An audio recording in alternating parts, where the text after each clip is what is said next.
The Vikings have released their starting center, Garrett Bradbury, which comes at a huge positional need for the Chargers, and surprisingly, I think the Chargers should stay away.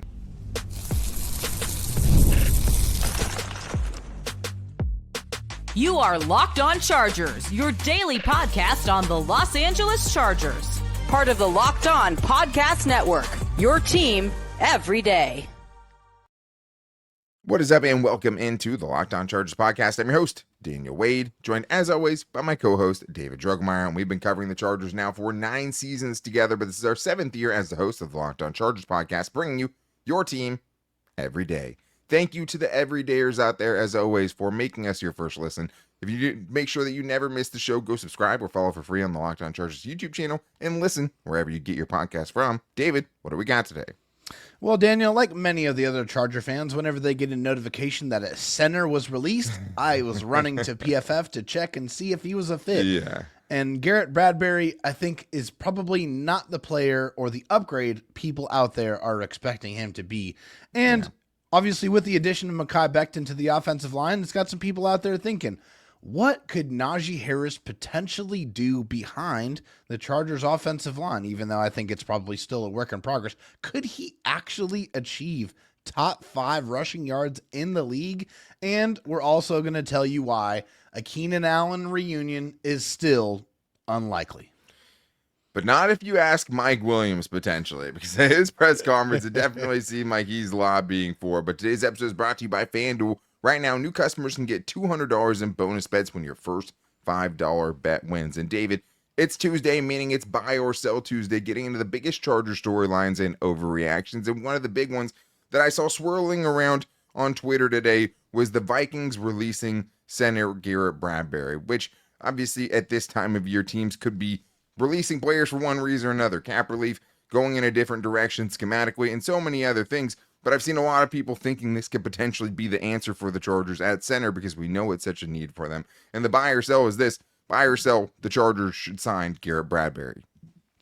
Yeah, I think this year, obviously, like I said before, whenever you see any center get released, it's okay, well, let me dive in. Let me see if this player is a fit. Let me see if he makes sense for the Chargers because, you know, who they had at the center position last year just didn't play at the level where you feel like that there isn't room to potentially upgrade there. So looking at Garrett Bradbury, first and foremost, I'm going to sell it. Okay, Garrett Bradbury is a player that doesn't really fit in the type of scheme that the Chargers like to play, and I'm not convinced he's actually an upgrade over the center that they currently have on the roster. And so just listen to this. This is his pass blocking grades since 2019.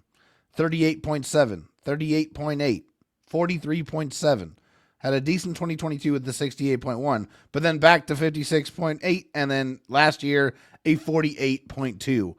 Garrett Bradbury is very much a run blocking first center. He does have some pretty decent run blocking grades, all in the 60s and 70s throughout his career, but he gave up 4 sacks and 37 pressures last season. Bradley Bozeman gave up 4 sacks and 27 pressures last season. So 10 less pressures with the same amount of sacks with a pretty similar run blocking, at least ability. The answer is an emphatic no on Garrett Bradbury from me. Totally agree with you. I mean, Garrett Bradbury, say what you want about Pro Football Focus grades, right? I think for the most part, they're usually pretty close to what I end up thinking about a player in a lot of certain aspects. But the numbers you get from Pro Football Focus are what don't change. Numbers don't lie. And he did have 37 pressures allowed, and they threw the ball a ton last year. The next closest center to him was at 29 pressures. He's 8 clear of the next closest center. Yeah. So I think it does feel like somewhat of a Jim Harbaugh pick to at least pick someone who might be a better run blocker than they are a pass blocker. And we've seen that with Bradley Bozeman, even with Mekhi Becton to a certain extent. This just isn't an upgrade. Like you said, like it's just for what it is going to cost, it doesn't really make a lot of sense, especially schematically. You're in the Kevin O'Connell kind of Mike Shanahan type of offense where they're running a lot of zone running plays, and every running game has some gap and some zone. But this is a dude who does seem much more fit for a on the move type of role, not necessarily a blow someone off the line of scrimmage and control a gap type of role. So even the run blocking, I think, would be worse with the Chargers considering the scheme that they have. I just don't think that's a fit. I understand. I would rather take a flyer on the Raiders center Andre James, to be honest with you, because under Josh McDaniels, running a more gap kind of ISO type of in your face running game, he was actually very good, and they switched things up this year under Antonio Pierce, and he took a step back. But I would rather take a flyer on somebody potentially getting back to form than I would on Garrett Bradbury, who I just think obviously is coming off such a brutal season, and I see Vikings fans always complaining about him as well. I think I'd rather go in a different direction, but I do think this is an interesting buy or sell here, David. Just the fact that the Chargers will sign another center in free agency. Are you buying or selling that? I'm going to sell it. And as much as a lot of Charger fans out there don't want to hear that and say, well, hey, they had Bradley Bozeman on the roster last year and they brought him back to a 2-year deal. That's what is going to be the center probably, unless they draft somebody. I just don't see, unless it's a backup. And they already have that potential backup player on the roster. Remember, they're going to try and put Zion Johnson out there at center and see how he works out, see if he can assimilate to that position and see if he can, take to it better than he has taken to guard so far in his NFL career. So I just think that there's not a chance that, at least let me put it this way, they are not going to sign a starting level center at all unless something happens barring injury here in the future. I think you're looking at an offensive line that has Bradley Bozeman as your starter once again. Yeah, I mean, I wouldn't be as convinced. I'm selling it. I think that, first of all, there's only, we just mentioned a couple of maybe the only starting kind of level centers that are available. Yeah. So the pool is very small. And they went into it with a very small pool of guys that could actually play at a high level. But I do think that right now it feels like what the strategy is.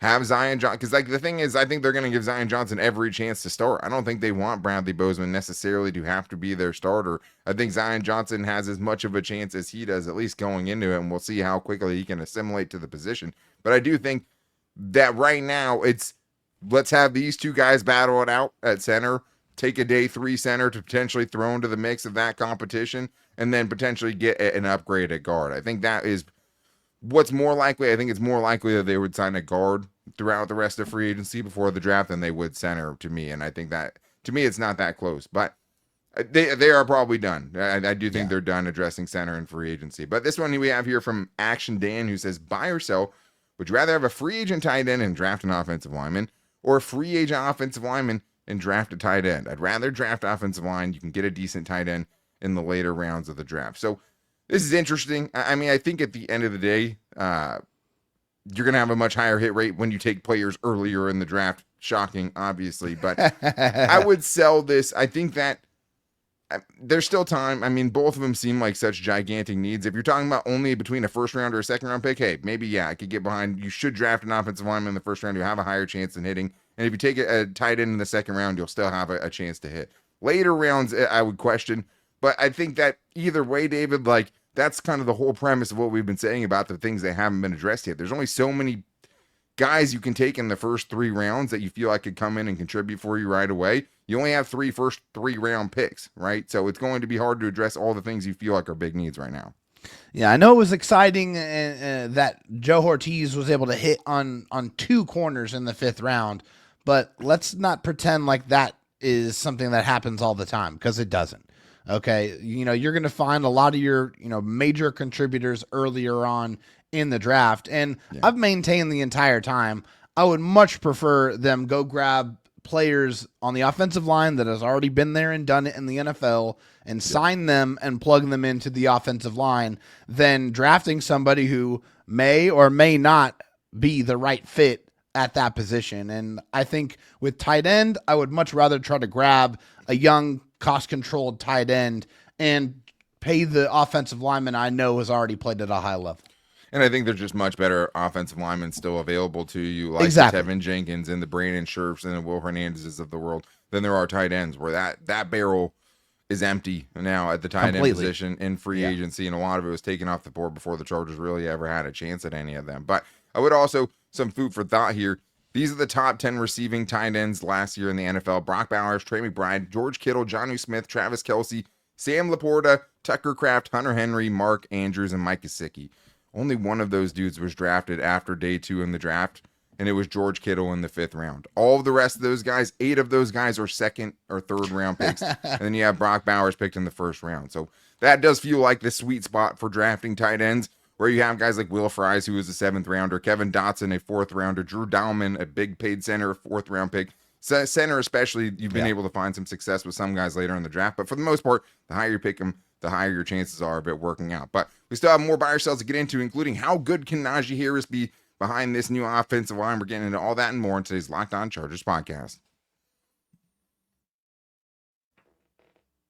March Madness is here, and FanDuel is giving you the chance to get in on the action like never before. And I can't tell you guys how excited I am that today is the day the first 4 begins and the March Madness can finally settle in, because we are fully in the fray now, and there's no better time to bet on sports than March Madness. It's the most nonstop action you're going to get, and right now, new customers can get $200 in bonus bets when your first $5 bet wins. That's 200 extra bucks to use on everything from buzzer beaters to Cinderella stories, and even who's cutting down the nets. And we got San Diego State playing today. You know that's where I'm going. They play tonight, University of North Carolina versus San Diego State, who's back-to-back Sweet 16s. I like the San Diego State Aztecs plus 3.5 against North Carolina. I think that they could win it. And I've got my eyes on several other underdogs as well. But with tournament games happening almost every day, there's always something to be excited about and always something to bet on. And the FanDuel app is so simple to use. So visit FanDuel.com and get in on the college hoops action all tournament long. David, we have more buy or sells to get into in a time of the year where lots of overreactions are going to be flying around, and we've seen it, and we've had some of our own, right? We're not immune to it as well. But I'm wondering if you think this one is an overreaction, because we all like the signing of Najee Harris. I think we all, liked it when we saw what the deal was and everything, right? When we didn't think it was going to be a top, paid running back or a super long deal that could come to blow up in your face. But exactly how good can he be? Let's hear this from Will. Hey guys, my name is Will, and my buy or sell is this. We've seen Najee Harris's ability to play a complete season, and I think when you pair this with the Chargers' new O-line, like Mekhi Becton, Joe Alt, and Rashawn Slater, he can finish in the top 5 running back rushing yards this season. Thank you. I think if those 3 guys were lined up right next to each other in a line, maybe I could get behind it. I think it's, that would be I pretty understand nasty. the question, because I'm very high on the Mekhi Becton signing. I'm very high on what Najee Harris can do behind running behind Joe Alt and Mekhi Becton and the size they have there, and on Will Dissly at the end, one of the better blocking tight ends in the league. No doubt. But David, top 5, especially if you're going based on last year's number, that's a big number, and that's why I would have to sell it. Yeah, I think obviously Najee Harris is a workhorse. He has been extremely durable. He has eclipsed 1,000 rushing yards every single season. There's no doubt. Like, he is a productive back, but there's a difference between a productive back and top 5 rushing yards in the league type of production. And last year, top 5 was 1,400 plus rushing yards. Okay, that was the benchmark to get to 5. 5 then, backs had course, more than that, which is nuts. Right. And then you had obviously the 2 guys at the top with Derrick Henry and Saquon, who had almost 2,000 rushing yards on the season. And those guys are incredibly special. And I think I like Najee Harris, but also I also see that there's still some holes on the offensive line that I would feel much better about it had they addressed with, let's say, another free agent guard or, maybe a better center. Who knows? But I think right now I like Najee Harris. I like the fit. I like the contract with the incentives. I think it all fits exactly what Jim Harbaugh wants to do for sure. But I don't think that, at least looking at the numbers and what needs to be achieved right now, Najee has never sniffed 1,400 rushing yards in his NFL career. So I have to sell it based off of the experience and the premise. And as much as like Najee Harris and what he's done plays a big factor in this, I think my sell is much more to do with me thinking the Chargers running game as a whole can take that leap. And not just Najee Harris specifically taking that leap, even though it is somewhat part of that, because I don't know if he can take that leap behind the current line that's, constructed in front of him. And I think that's really more what it's about. to get to 1,400 yards. I mean, me and you were talking about before the show. I mean, Saquon hit 2,000 rushing yards last year with a game to spare. Like, he didn't even play in that last one to try to go for the record. Like, that's the crazy thing. And it does feel like it's a great time to be a Jim Harbaugh-led team, as the league does seem to be starting to care more about the running game and running backs as well. I do think he'll get the volume if he stays, the running back room looks similar to what it does right now. But that could all change if the Chargers decide they want to draft a running back early, which is what brings us here to Bolted Chad, whose buy or sell is this. The Chargers will draft a running back in the first or second round. Buy or sell that, David? I think the only way that the Chargers would draft a running back in the first or second round is if Ashton Genty was in striking distance or fell into your lap at 22, or they might take a look at Omarion Hampton too. I think those are the two players that you could see at least. I mean, with Ashton Genty, you can see him fit in any offense because he's that explosive. He's that much of a difference maker. Scheme proof. He's, that guy is a home run hitter no matter what offense you put him in. So I think that's something they would absolutely seriously consider, because with Najee, it's a 1-year deal. I don't think that precludes you from drafting anybody at any position, especially at running back early on. Now, do I expect it? I'm going to say no. I'm going to sell it. I do think that they could draft a running back, but I think it's going to be a third or fourth round running back, which is kind of in line with what the Chargers have done in the past. Now, this is a new regime, so we'll see what they decide to do and how they, kind of value the running back position. But they just took a running back in their last draft, so we'll see what that looks like. But I'm going to sell it as of now. Yeah, I think if he was to expand it to rounds 1 through 3, then I think it would be a lot more interesting. If we're talking about right now, if it's rounds 1 or 2, I would sell it, but I don't think it's impossible, especially round 2. I mean, Omarion Hampton and at 22, very kind of similar style, stylistically at least to Najee. Not the same runner by any means, but like if you're talking for just like a total difference in style, you wouldn't really get that between those. And the Chargers obviously have struck out on day 3 picks a lot recently, from Isaiah Spiller to Josh Kelly to Larry Roundtree. Kimani Vidal, obviously too soon to tell with him, but there is an argument for, hey, use a bigger pick on one, use a better pick on one, pour more resources into it. And I think it's also an interesting draft class because it feels like there's going to be guys that are worth taking. Like some years you don't get first round running backs. We could see multiple this year, not just Ashton Genty and Omarion Hampton, right? You also have the Caleb Johnsons and the Travion Hendersons and the Quinshaw Judkins. Like, there's lots of guys that are probably going to go in the first couple of rounds in this draft, which isn't always the case. There are probably going to be guys there that you could validate taking. I also heard Daniel Popper mention the Chargers could go, potentially the Lions strategy of where you get a David Montgomery and you go early and get a Jahmyr Gibbs and you get the Lightning and Thunder and you try to rebuild it all in one swing. Not out of the question, especially because that's one of the bigger reservations I have about Najee being top 5 is he just doesn't have enough explosive runs. I know everyone's seen it out there. Jim Harbaugh has a longer career rush than Najee Harris does. That's really not his game, and that's kind of where J.K. Dobbins, who was on pace for over 1,100 yards last year, if he had stayed healthy, stacked up those big explosive ones. And I think that's why you get a Najee Harris, because you're not going to get the explosives, but you're going to get more consistency where J.K. Dobbins had a lot of down games as well, where the running game never got going. But let's get to this one from Boltergeist, which I think is a fear for many right now, which is buy or sell. The Chargers wait until after round 3 of the draft to give Justin Herbert another offensive weapon. You buying or selling that? Absolutely going to sell this one. I think that the Chargers know, just like with the Mekhi Becton, signing there, they know that they have to do something to address the offensive line. So they did that with Mekhi Becton.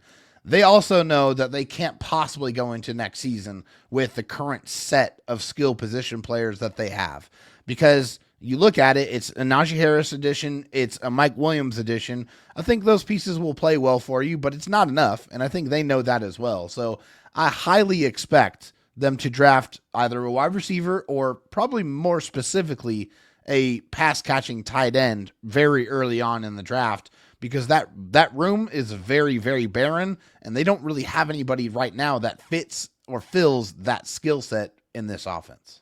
Yeah, and I saw somebody in the comments of yesterday's show saying, you guys keep saying, no one that's moving the needle for you offensively, something along those lines. And to me, it's just about kind of the level of weapon that you're getting. And Najee Harris as a running back, you can argue about running backs being weapons, but we're more talking about pass catchers. And the pass catchers that got dominated in that playoff game, besides Lon McConkey, who went ballistic.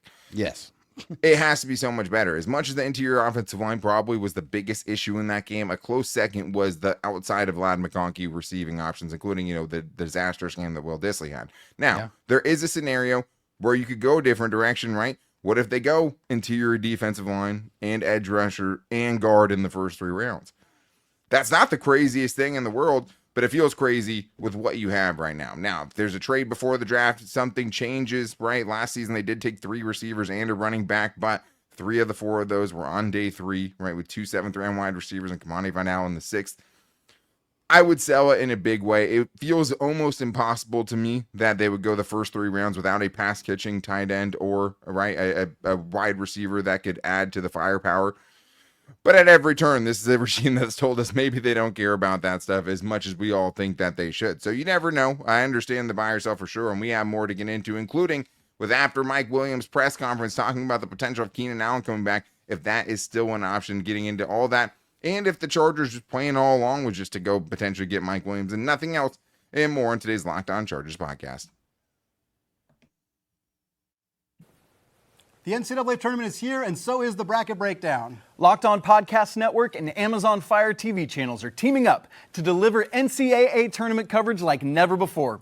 Watch studio shows featuring former players and Locked On's local experts as they guide you through every upset, buzzer beater, and bracket matchup. Stream it all for free on Amazon Fire TV channel. Search Bracket Breakdown to see it all for free. It's your team every day.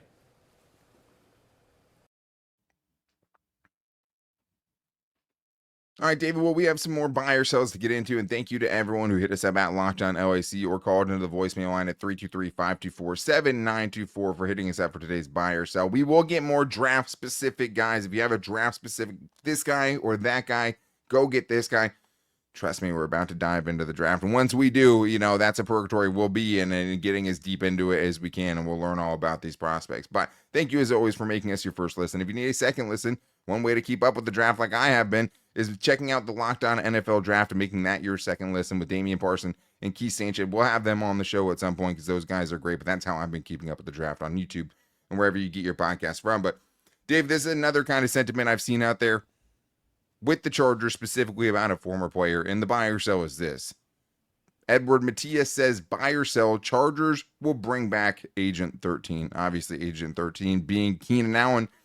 Man, it was cool listening to Mike Williams at the press conference where maybe there was a way it could come off as a little tongue-in-cheek, like, hey, maybe that isn't the work, but I'm not allowed to talk about it kind of situation.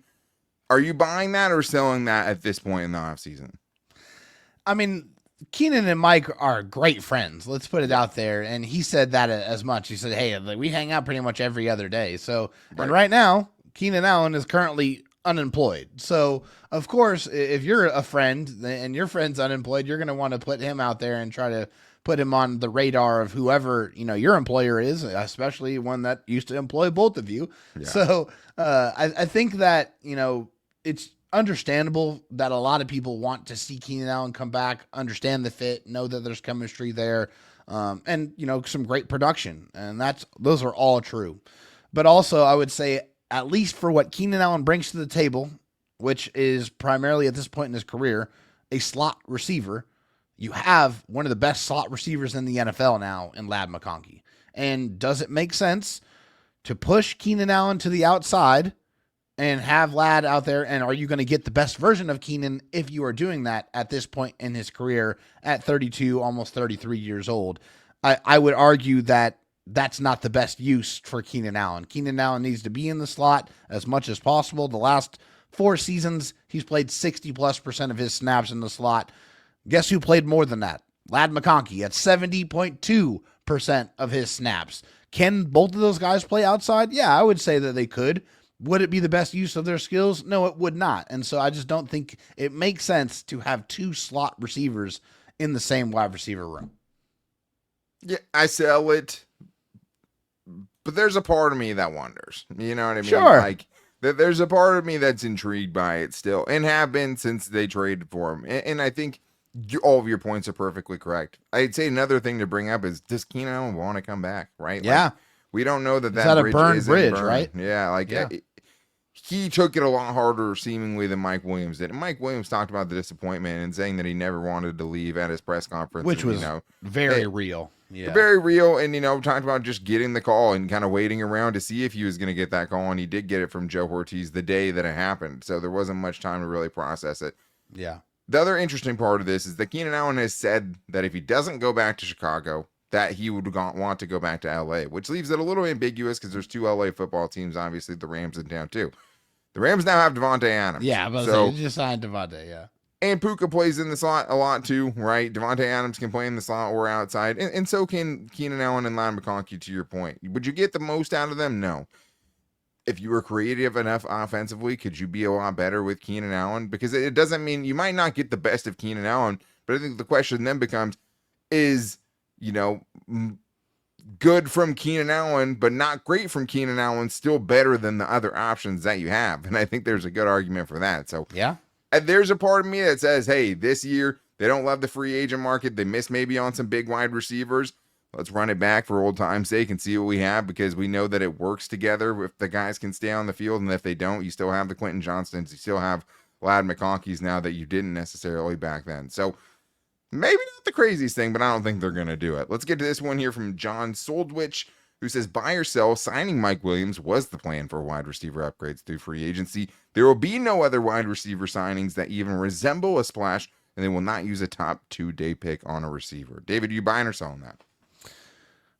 I'm going to buy the fact that there's not many signings. other upgrades out there. I am going to sell that it was Mike Williams or bust all along. Sure. I think that it makes a lot of sense to bring Mike back with his skill set and what he brings to the outside. And I do feel like with the way the receiver room is set up, he fits that X receiver role much better than Quentin Johnston ever did, because he can actually go up and get the football. I mean, I don't know how real the stat was, but somebody put out there on passes 25 plus yards down the field, Mike Williams has a 0% drop rate in his career, which I don't know if that's true or not. I mean, it was from the 33rd team. It better be, because both of us retweeted it and said it was an amazing stat. So And they're a notable wow. place, and it's just a drop, right? It doesn't mean that he's caught every single ball, even though it feels like he catches every single ball. It does It feel means that he doesn't way. have he's never had an obvious drop on 91 deep targets, which, like I put on Twitter, like, that sounds crazy, but also you think back to the best of Mike Williams and you're like, yeah, but it's also probably 100% true. Yep, I'm going to throw it out there, and Mike's going to figure out a way to go get it. And pretty much every time he did figure out how to go get it. And so I feel like it's just, hey, this was a situation where you obviously have a player you're familiar with that's coming off of a down season, that's, trying to, still work his way back from an injury, that still at up to $6 million is an incredible value, like an absolutely incredible value for a player that has the potential to, go, close to 1,000 or more receiving yards. He has that potential. He's done that. And I feel like if there's a place that he would do it, it would be with Justin Herbert, a player he obviously has a lot of trust and connection and, just a laundry list of incredible plays to remember and call back on. But no, I'm not going to sit here and say that the plan all along was Mike Williams or bust. Yeah, and I'll talk about the second part of that, which is just not using a top 2-day pick on a receiver. I mean, there's a chance, right? There is a chance they don't spend a first, second, or third round pick on receiver, especially with where the roster stands right now, which, as we learned last week, we have to wait and see what that looks like when we actually get to the draft. But I do think it's a slight overreaction. It's not a 0% chance that they, won't make any splash signings, which I think isn't going to happen anyways. But like if they went with a Colston Loveland in round 1, would that take some pressure off of adding more receiver weapons, or let him push it down? Does the Mike Williams make it so you don't have to go get somebody that's at the top of the line? Maybe they do feel that way. Like Mike Williams has the potential to really ball out. Like look what Devontae Adams did as soon as he got back with Aaron Rodgers. Different kind of connection, but similar in the sense that these guys know each other well. If he stays healthy, he can go out there and ball out and does fit kind of exactly what they need there. That being said, I don't know. I don't know if they would. It's hard to say how much they think wide receiver is still a need at this point. But we do know they were interested in Evan Ingram, not a receiver, but I think their interest in Evan Ingram, especially someone that might not fit the best at that point of free agency, kind of shows you they know that they need some more firepower. We know that they know that. How they go about addressing it, I think the bigger thing is it feels to me like they went out with a plan this year that said, hey, there might be some guys we liked, but we're not going to pay above what we think the value is. Yeah. We're not going to do it. We're not going to overspend. We'll get in on these conversations, but we're not going to be the team that tries to keep bidding and bidding until we're way overpaying for someone. And I think that's why it feels like there's no real significant, obvious overpays that are currently on their roster. Let's get to one more we have quick here from Chris Saez, who says, buy or sell, this Chargers front office will sign bigger contracts only to guys that they draft or internal free agents, not players that are free agents coming off of other teams. You buying or selling that? I'm going to buy it, actually. I feel like, this is the philosophy all along, and they made it very clear. They want to build this team through the draft, and they want to develop those players, and they want to keep those players primarily, right? I think that's what they want to do. I think you're going to see similar approaches to what they've done this year, which is look for depth, look for pieces that make sense, that fit, that are durable, that, fit with the vision that Jim Harbaugh wants and how he wants to play football. But they're not going to go out there and get into the bidding wars and spend crazy money on players that they are not fully 100% convicted in. So I do feel like that is probably going to be the philosophy, and it might take a little bit of getting used to, but I think it probably is a more sensible way to build the roster.